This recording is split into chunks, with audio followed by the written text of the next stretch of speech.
All right, everyone. I think it's time to get started.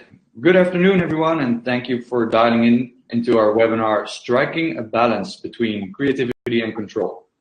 My name is Lodewijk de Vries. I'm the head of demand generation at Bynder, and I'll be moderating today's webinar. Before we get started, just some quick housekeeping notes for this webinar.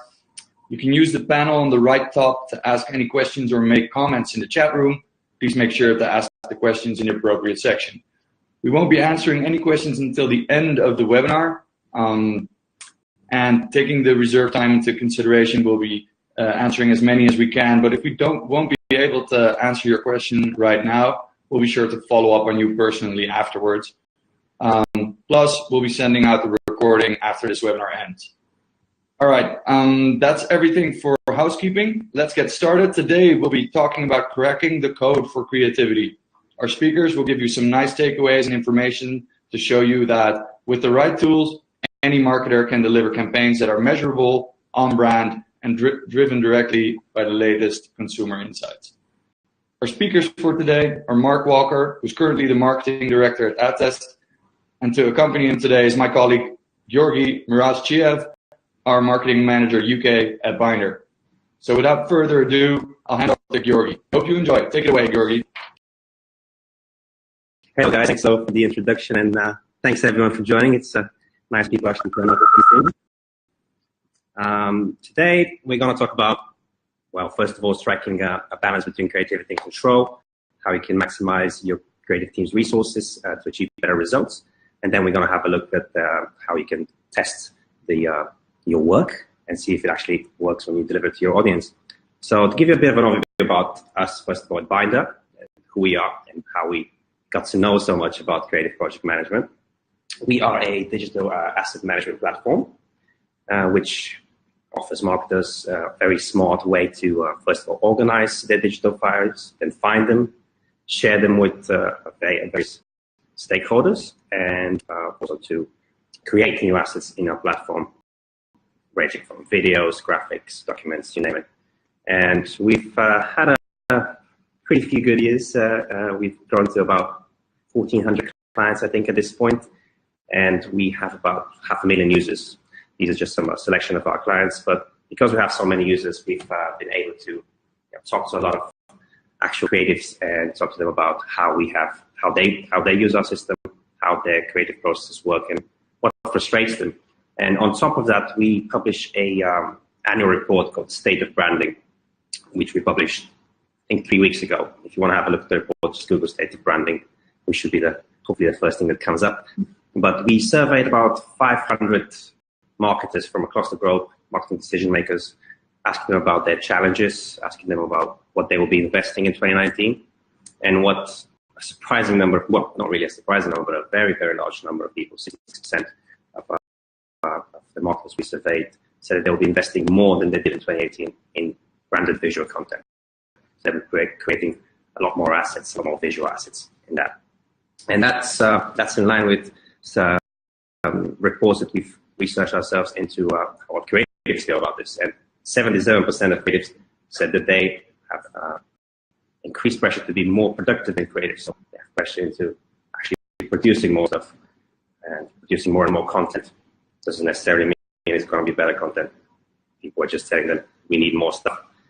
And thinking about this, we decided to find out what the main challenges that creatives are facing on a day-to-day basis because they need to be producing more content.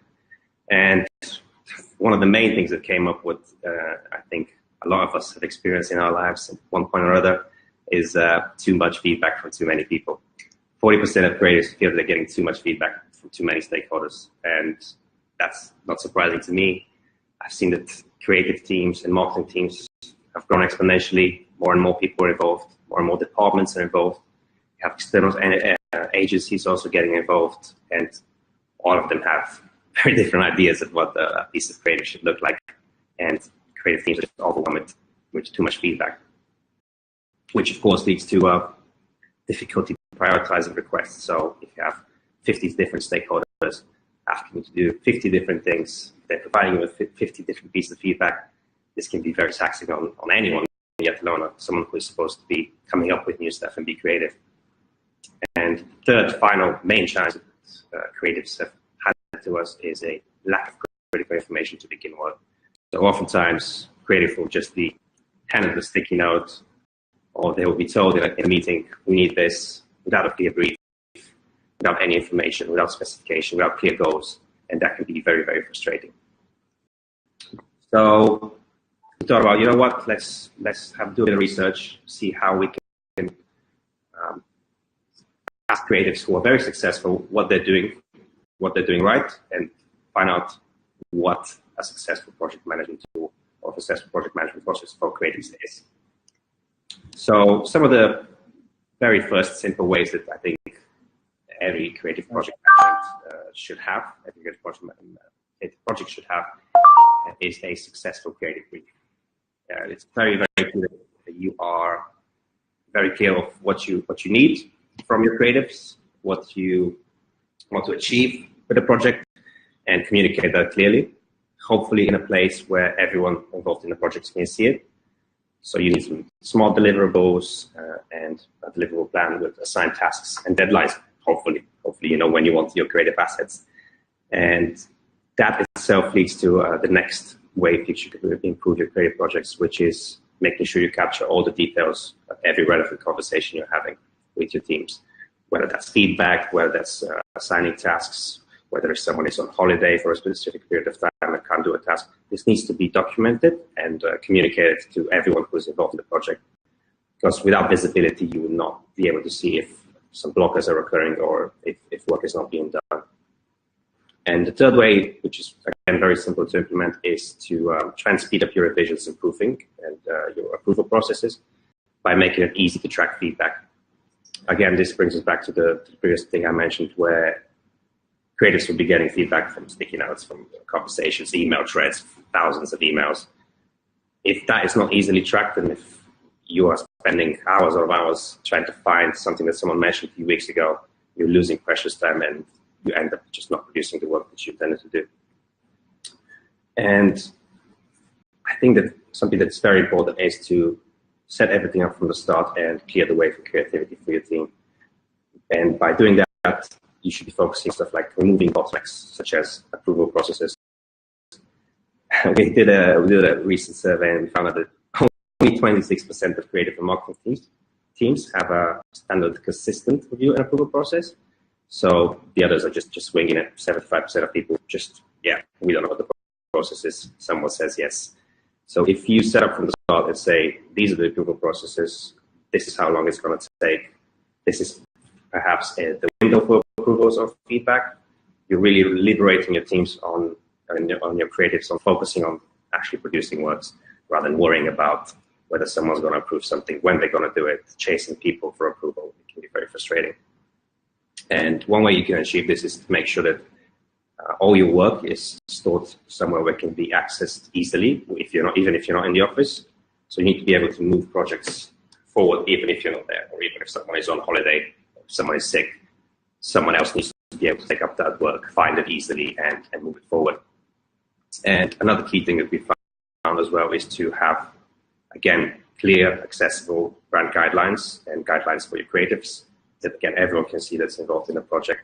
That way you don't have to explain to someone external or someone with the team that doesn't work for you why you're using a specific color for this, why we can't just suddenly change the logo and make it smaller. Your brand guidelines just needs to be easily accessible to everyone who's producing creative work and giving feedback on it. And that visibility that we're talking about really builds accountability, a phrase that I quite like myself. You need to know where things stand at any time of your project, any point of your project, because another main thing that creatives are really worried about is last-minute changes. 60% of creatives, they say that last-minute changes are the reason that deadlines are missed. Not unrealistic expectations, but someone just requesting something on whenever you have to deliver the asset, and they're like, okay, let's just change the cover, change all the colors. Can we do this by 5 p.m.? When you've spent weeks and weeks on a project, and then someone, not out of malice, not out of because what they want to or they feel like it, they just don't know that the project is due on Friday next week. They think that, okay, I can ask for feedback. There it is. usually these people don't have visibility of the product project, or how much work is done, or when actually the asset is needed. So having that visibility is really empowering.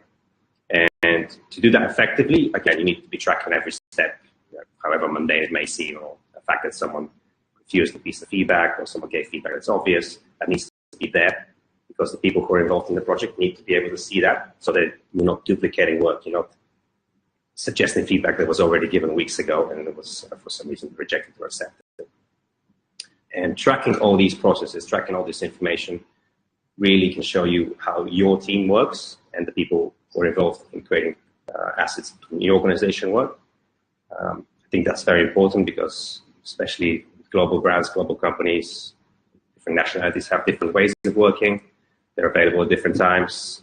Some people work better at the beginning of the week, some people work better at the end of the week. Some people just are unavailable for specific days because they're in meetings all day. If you don't have that information, if you're not able to identify that someone is taking 3 days more than usual to approve things, you cannot action that, you can't adapt your processes, so you're just kind of in the dark, just wondering why things are being delayed all the time. Tracking that information will really help you identify areas for improvement. And that leads me to my next subject, which is using technology and using tools to actually make the lives of the creatives easier. This is not in no way an endorsement of Bynder. Obviously, we are great and we do all these things which I just mentioned, but there are tools out there that can help you, and it's up to you to find the one that works best for you. But I've just outlined in the next few slides some of the things that I think is the bare minimum that you should be looking at if you're looking at creative project management tools. So the first thing is to have a real-time overview of progress and deadlines. Again, providing that visibility in real time, seeing who's responsible for tasks, seeing if there's any blockers, if anything's holding up the project, will really help you drive things forward and, again, identify areas for improvement. You also need to have a tool or a way to review, CenterNextage, and approve assets all in one place. These tools usually need to be able to be accessed by people both within your organization and outside of your organization. And ideally, you would have some kind of way to compare versions of stuff that your creatives have been working on. So you can see what has already been done, what we're looking at now, what the next step is. And this can really shorten your time to market, because you can implement a process, again, that work for you, for your business. You need to be looking at tools that are very adaptable, that you're able to customize processes and customize the tool itself to fit your needs, fit the needs of your creatives as well. And one of the main things that we all think is going to be key in 2019 and in the next few years is something that we've seen emerging in a lot of creative teams, and a lot of creative teams are using something we call Brunton Thinking and Bynder, but they're just creative templates. These are templates that have a standardized design, for example. The one example I've given here is for a fictional brand. You can see that the branding is the same, the text is the same, but the image has changed. And these brand templating tools allow you to give access to people who are not in your creative teams. So lay people like myself who would be able to only change a few things on a piece of content. So for example, I will be able to change the image and the text on this tool. And this really helps just remove the mundane tasks that your creative teams are sometimes boggled with. Like, oh, we need to change the text on this, we need to change the image on this. I mean, it can seem easy to us that we think, oh, it takes 3 seconds, why don't you just do it immediately? But it usually doesn't. If 150 people are asking you to do the same thing, even if it's a small thing, it's just the time adds up. So these brand templating tools really help you just eliminate these mundane tasks from your creative teams and help them focus on actually being creative, actually producing great content. So I think the main takeaways from both our research and research we found online is that creative and marketing teams are starved for time now more than ever. And it's very difficult to try and be creative and try constantly be coming up with new things if you have 150 things to do every day. So we think that there is a real need for having structured feedback and standardized approval processes within your team. Have these processes in place to kind of give a safety net to your creatives to know what to expect, know when to expect it, and know what the procedures are. Contrary to what you may think, having guidelines and having these let's call them rules, doesn't actually doesn't actually extinguish creativity, it kind of sparks it, because creatives are more relaxed, they know what to expect, they know what to do, and can just focus on producing great content. And another very key thing is having that team-wide overview of deadlines, team-wide overview of deliverables, overview of who's responsible for what and when.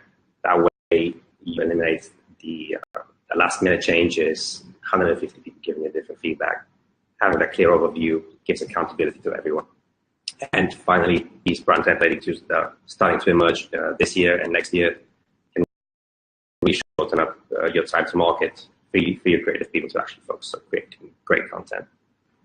And now that we've spoken about how to create great content, how to produce amazing pieces of work and shorten your time to market, I'm gonna hand it over to Mark, who will be talking to you about how you actually test if the content you're producing is working and how to see if actually the return of investment is good. Over to you, Mark.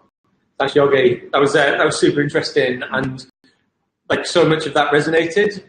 As you'd imagine, this wasn't an accident. We kind of put the presentation together, but it really did resonate.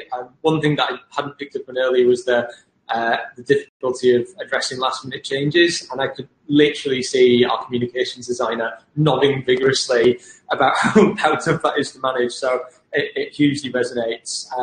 And two of the points that you made earlier on around, I think it was 40% of creatives struggle with too much feedback and not enough clarity. They're 2 points that are going to come up in this as well. So yeah, really interesting. So let me tell you a little bit about Attest. So we are very much on a mission to help bring data, and most importantly, real consumers into the decision-making process at brands all over the world. So how do we do that? Well, we connect brands with around 100 million consumers across 80 different markets at the speed of digital. So rather than having to wait weeks or months for a traditional piece of market research or survey to happen, we can do it in real time, on demand, across as many teams and people, across an organisation as big as Unilever down to as small as a startup.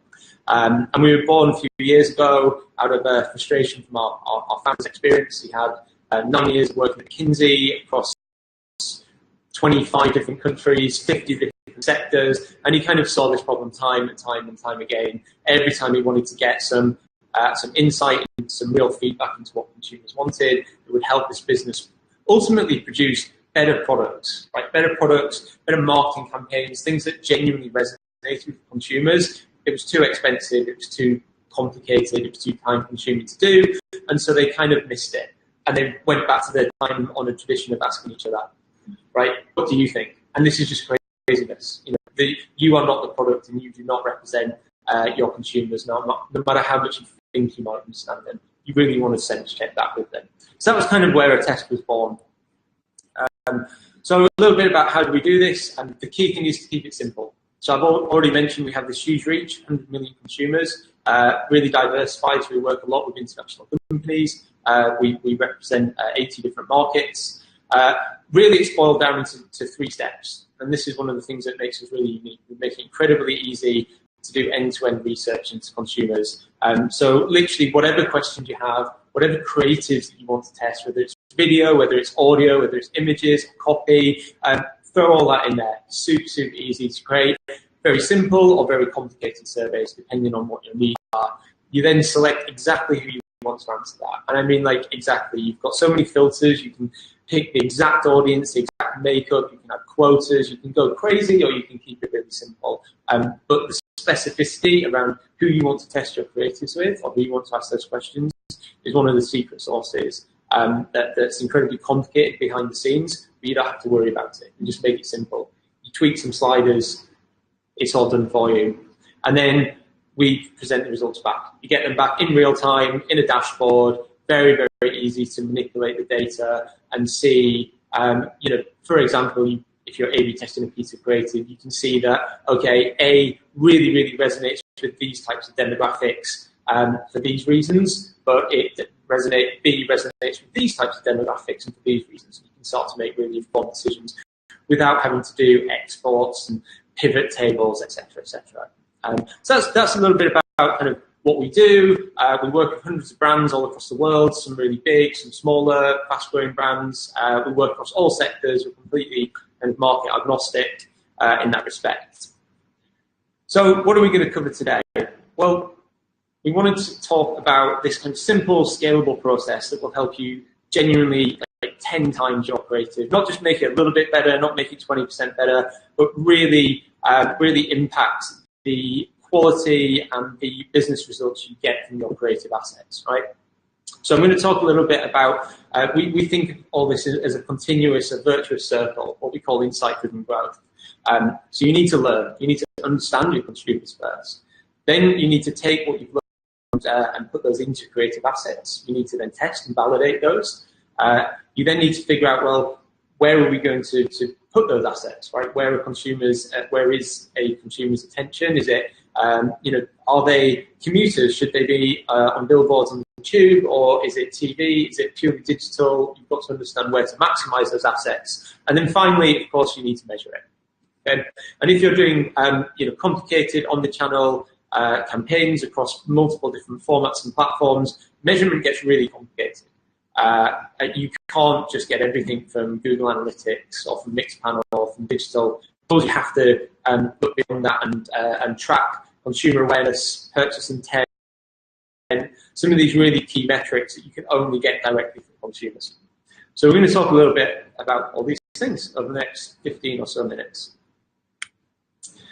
So let's start with purpose and understanding consumers. This is just an amazing quote from a Harvard Business School professor who's been very influential on my thinking as a marketer and also across our business as well. So I'm just going to pause for 10 seconds so you guys can read this.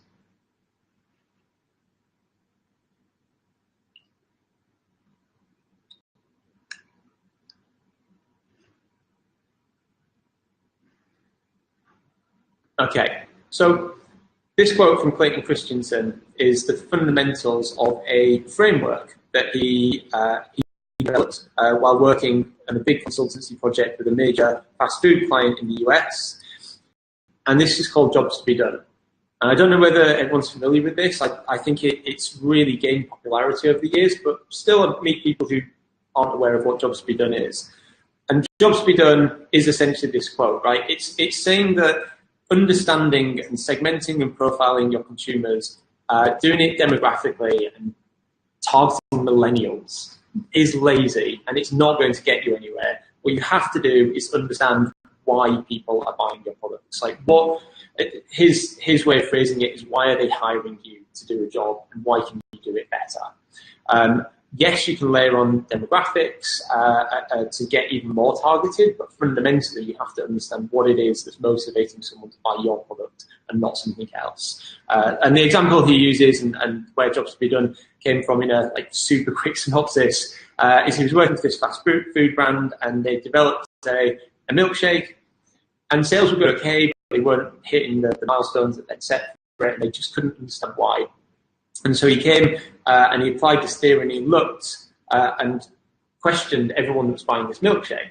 And what they originally assumed was that parents were probably buying these milkshakes for their kids and it was like a sweet treat. And actually he was finding that a lot of kind of blue-collar workers were buying this and people who were commuting to work. And when he started to peel back the layers and understand why are they buying this product, it was essentially to build them up a little bit, not too much, but often they hadn't had breakfast, but they might eat when they get to the office. So it had to be just filling enough to kind of carry them through for their 30, 45-minute commute.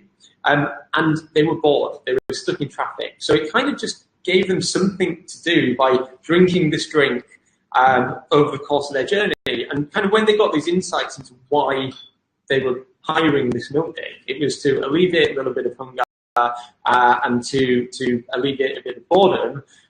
What they did was they redeveloped the product to make it more viscous, so it actually took longer to drink, and was that little bit more filling. They repositioned it for the right kind of demographics and why people would buy this, and sales shot up.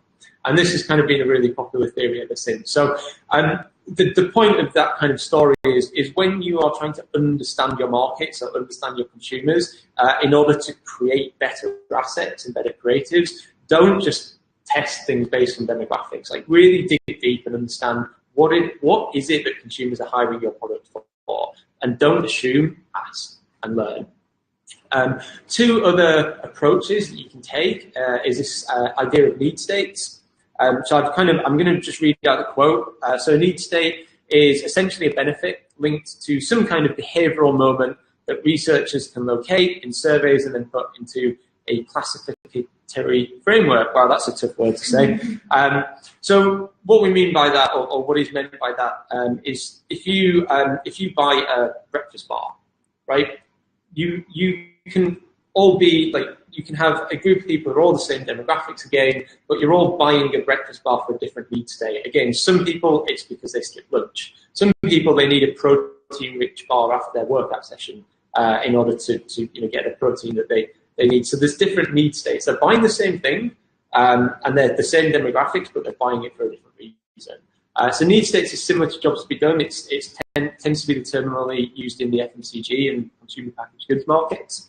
And then finally, there's this idea of psychographic segmentation. Again, quite similar, a little bit broader. So not just looking narrowly at the jobs to be done for your product, but really trying to understand the attitudes and behaviours of a consumer market, which obviously can be quite differentiated, even within a cohesive demographic group.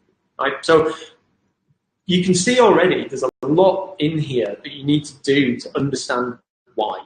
Like, why are consumers going to buy your product, or why do they buy products in your market, your competitors' products maybe? How can you compete?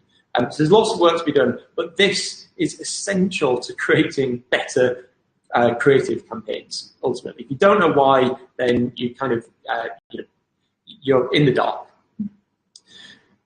And then the second thing is, so what you do is you take your understandings from these broader, more qualitative surveys and research projects, and you come up with a series of hypotheses. So you understand the problem that consumers want to solve, and you know how you can solve it for them. Now you need to turn that into a creative asset, or a series of creative assets, or a holistic campaign, and now it's time to validate. But validate with purpose. And this is where I think a lot of people go a little bit wrong. Like, you start to validate by saying, hey, do you prefer this asset, or what do you think of that colour? This comes back to your feedback problem. So much feedback is subjective, and what is the criteria you're basing that feedback on? What you have to do is get really specific. What is it that you're trying to achieve with this campaign? And it depends what industry you're in, what stage of growth you're in as a company. There's many, many different dependencies. And here's just 6 as a flavour. If you're running a digital campaign, clearly you want to optimize for clicks. If you are a disintermediated type business, so for example, again, FMCG, if you sell products to supermarkets and not direct to consumers, you're not optimizing for clicks because you've got nowhere to click. You're optimizing for sales. So you need to see that your creative campaigns are ultimately producing more sales through the supermarkets. Perhaps you're in a really competitive market, and you need to differentiate your positioning, your proposition, right? So what you're trying to do is create a new space in a consumer's mind. That's such a different objective to trying to get someone to buy and walk into the shop or click on an ad. You may be trying to get people to share, right? Virality, you're trying to build word of mouth. You might want to create a more controversial campaign, something that really sparks hot emotional responses, both positive or negative. But if that's your aim, then great. You might be trying to build a market. You might be a startup. You might be in a completely nascent industry. We call it category creation. People don't know about this. You need to educate the market. And finally, you might already have a great brand.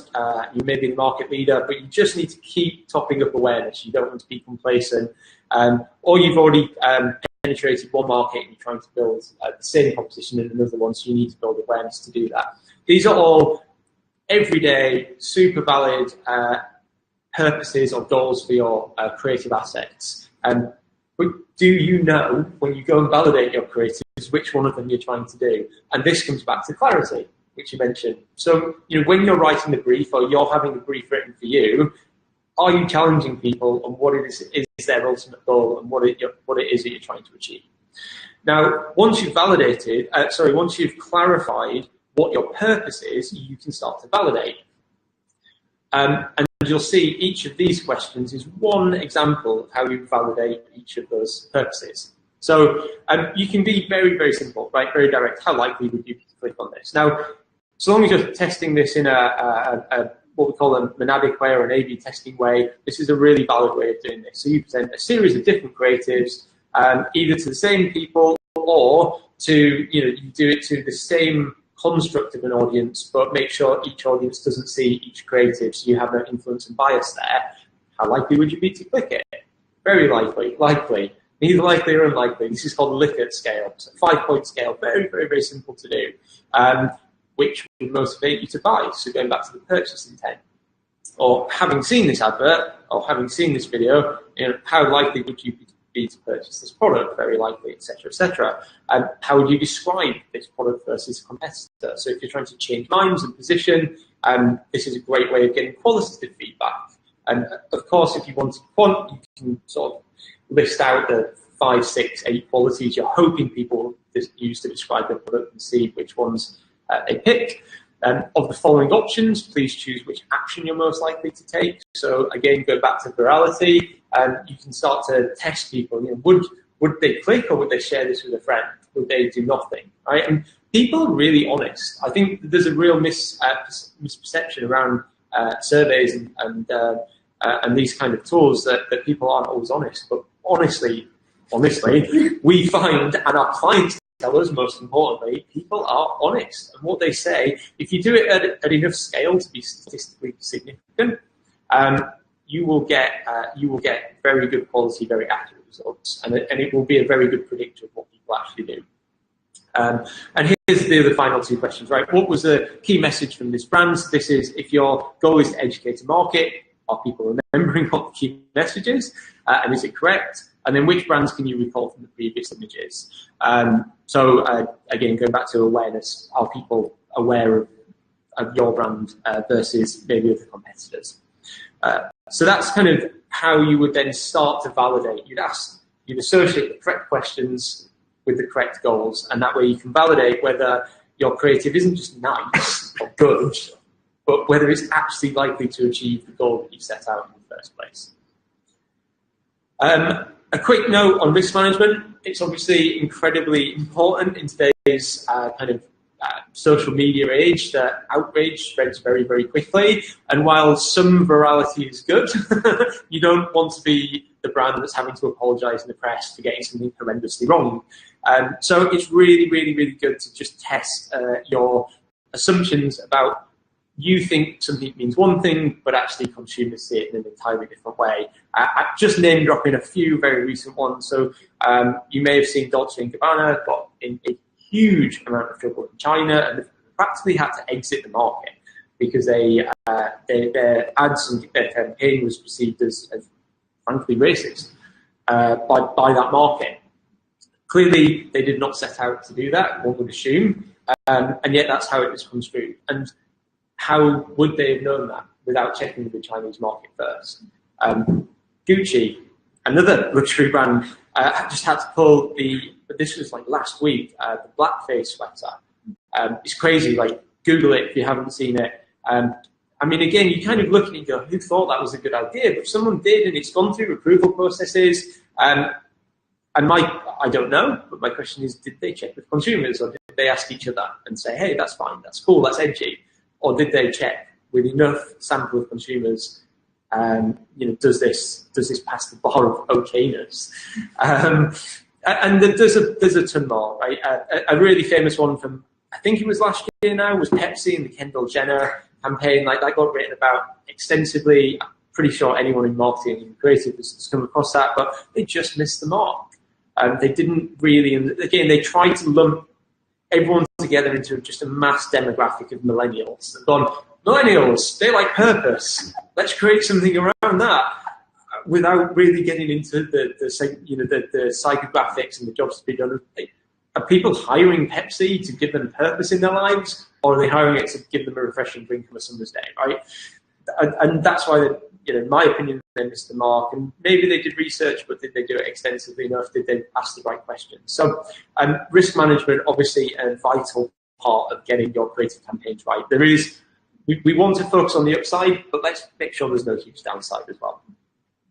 And then finally, this all ties together. I'm not going to go into every segment of this, but so the first stage, learn. What are the goals and the purpose of your campaign? Who is this for? What motivates them? And who else has done this well?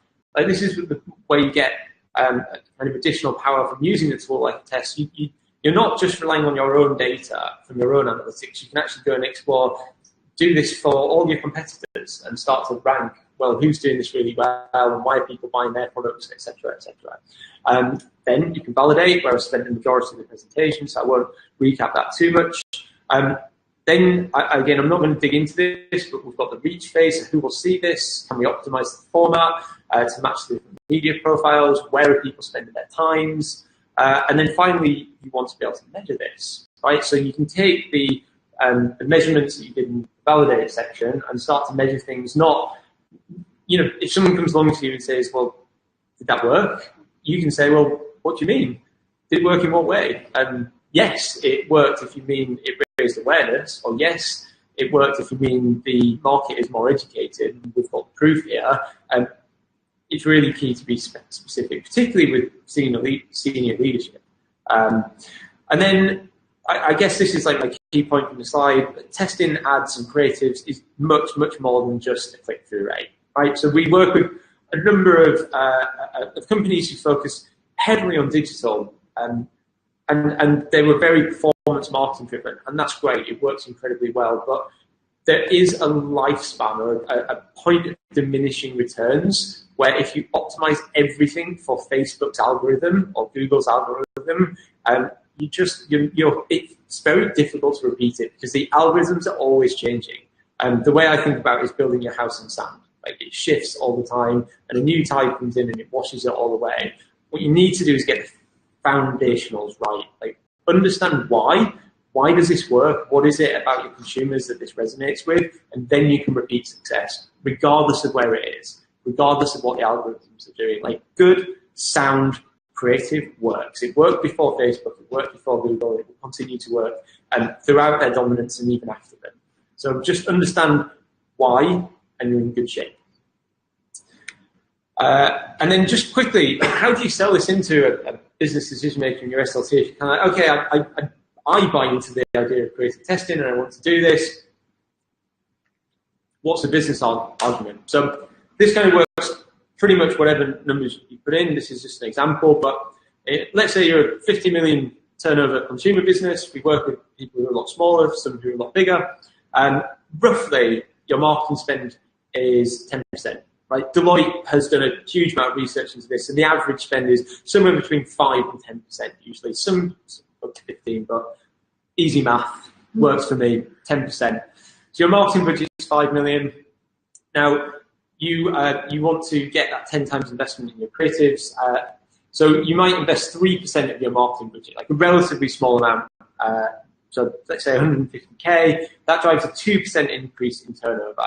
Right, so you add in another £1 million into your top line. Profit of that is obviously 850k. Your ROI is getting close to 500%. Invest a little less, see a little more. Your ROI starts going through the roof. And the question is, do you believe, or do the guys who sign the checks off believe that this kind of process, like deeply understanding your consumers, really validating things in a very specific way, understanding how to optimize those creatives across the media mix, and then measuring everything in a kind of religious way and doing it constantly, can that produce a 1, 2, 3% uplift? Can it produce 5% better click-through rate, going back to click-through rate? Can it produce a 2% increase in market share or share of voice? Like, whatever it is, do you believe this is to be the case? We see it all the time with our clients. Clearly, we believe it's the case. But if you ever need like hard numbers, this is a great template to use to sell this idea into the budget holders. So this is pretty much it. Just to recap, the most important thing is to define your purpose. Like, what is it you're trying to achieve, and be super specific about it. How do you measure that success? Obviously, base all that on understanding consumers at a deep and more meaningful level than just demographics. Always make sure you look for those blind spots in terms of risk management. test everything with real precision, do it quickly, do it often, do it across teams. This builds the culture of agility and openness, and together you can achieve that 10 times on your creative and, most importantly, the business impact that they have. And if you'd like to talk to me or anyone else at the team a bit more about how we do this, our existing clients, and how we can help you, be delighted to talk, of course. Please just email hello@AskAttest and we'll be in touch. And that's it from the test and myself. Thank you.